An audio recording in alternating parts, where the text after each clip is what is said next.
Good afternoon. It's Thursday, November 2nd, and I'm just trying to get my homework done before the beginning of the deer season. And I've completed my reading as assigned by Carey Johnson. Carey had a couple of interesting articles for us to take a look at. One happened to deal with gesturing, and it talked about some research done by Susan Wagner Cook down at University of Iowa. And what Dr. Cook argues is that gesturing seems to help build understanding, both when the teacher gestures and when the student gestures. She talks about math equations, how folks who present, for example, mathematical equations, that they're more effective. Things on this side of the equal sign need to be equivalent to what is on this side. I could have, as she points out, just kept my hands right down here on the table and said exactly the same thing, but we wouldn't learn as much. So gesturing probably is a good thing. The question gets to be, what specific gesture should we do and what kind of a teaching situation? Or do you just say to teachers, I think it's good that you gesture? That's a tough one. You know, the Japanese in their lesson study, when they take a look at successful teaching, have teams of people observe lessons and try to diagnose it. And they're very specific as to when things are going to take place, including gestures. Those are expert teachers, master teachers, looking at lessons. I would think we'd have to do something similar here. But isn't it safe to say, maybe you disagree from your reading, gesturing probably promotes understanding. The second article happened to deal with manipulatives, just a few paragraphs regarding Daniel Willingham, well, I guess a couple of pages from Willingham, where he talks about manipulatives. And he said, well, you know, it appears that Piaget was wrong. Concrete operations for these very young children, everything doesn't need to be concrete. At a very young age, they're able to think in more abstract terms. Nevertheless, manipulatives can be helpful, but one has to talk about the particular thing we're trying to teach or learn. And he also goes on to point out that sometimes manipulatives get in the way of learning. If the manipulatives, for example, he points out, if you hand children manipulatives, you're trying to get them to count, and they're these fun little animals, all furry and colorful, the kids will get wrapped up into the details maybe of the little animal and miss the concept that we're trying to teach.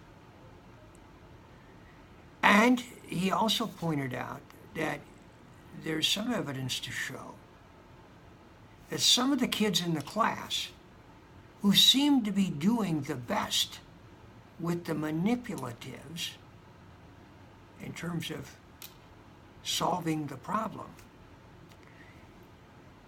if they then tried to solve the problem outside of the classroom without the manipulatives, they they actually did worse than the other kids. He's not saying don't use manipulatives. He's just saying it's not all so simple. Not all so simple in terms of child development with younger kids, just being totally reliant on manipulatives during their very early years.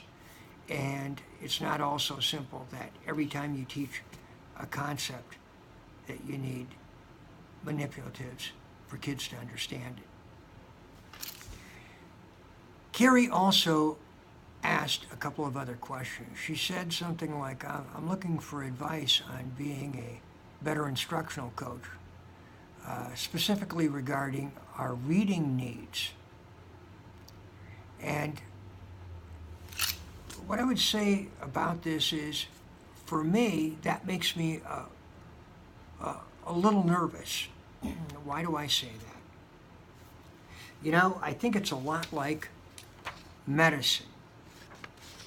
You know, in medicine, we have general practitioners who most of us go to see for our annual physical or more common medical conditions, and they are able to do things like take our blood pressure, run us through a series of other basic tests.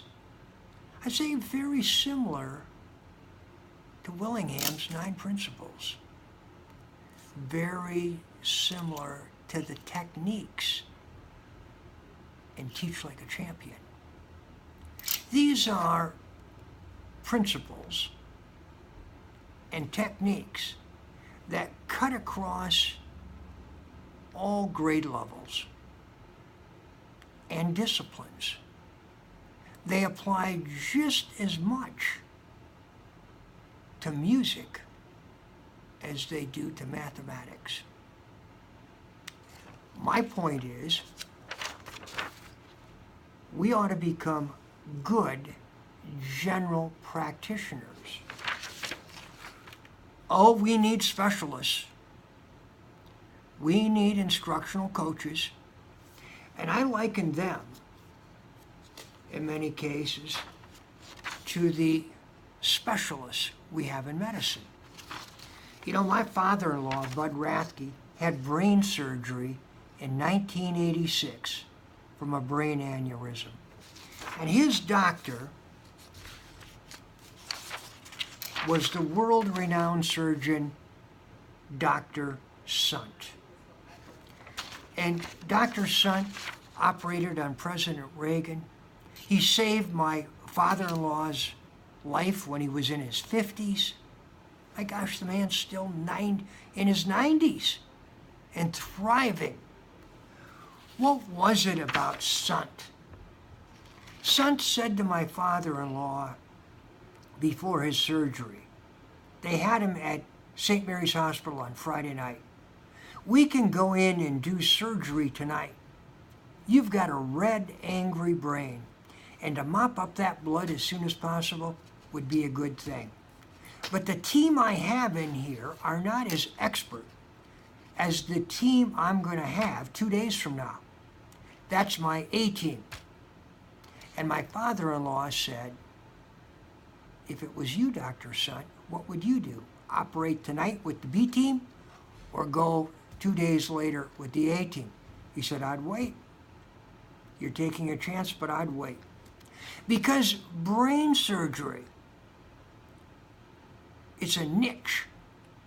It's a specific focus. It's like teaching reading. And you know what? Dr. Sant could be a terrific coach for other surgeons. He could have been. And maybe he was a mentor to many. I don't know about that. He certainly could, but he could only do that because he was doing surgeries, brain surgeries, for years, and studying and practicing.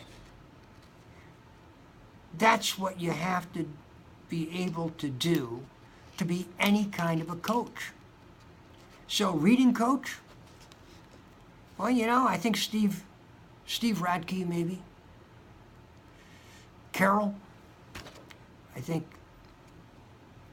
you certainly could, the two of you. But Alan, Carey, Tom, that's going to be a tough nut to crack. But I'm not going to lose any sleep on that because I think we can do an important job by being very good general practitioners. And you know, even those who are going to be the specialists need to know what general practitioners know. They need to be so familiar and so capable with the basics, the blood pressure, all the other tests, in the same way that we need to be so familiar with Willingham's cognitive principles and the teach like a champion techniques, because it's there as general practitioners. In my opinion, others may have a different opinion. It's there that we can make a difference. If we have to get down to coaching, music teachers, or physics teachers, reading teachers, primary math teachers, we need master teachers who have done it for many years, who have probably also gone back and gotten a master's degree, which would be preferable in that area. Otherwise,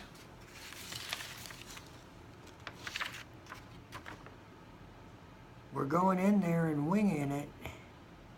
And you know, like my father-in-law, when I need brain surgery, I don't want a general practitioner or a rookie. I want the expert who's been trained. So that's my advice, my opinion. And I know others may see it differently. But I'm positive that by being quality general practitioners, we can make a big difference in terms of helping teachers be more effective in helping kids learn. That's why I believe strongly that's where we need to put our efforts and not get sidetracked. Have a good weekend. And for those who hunt deer, stay safe.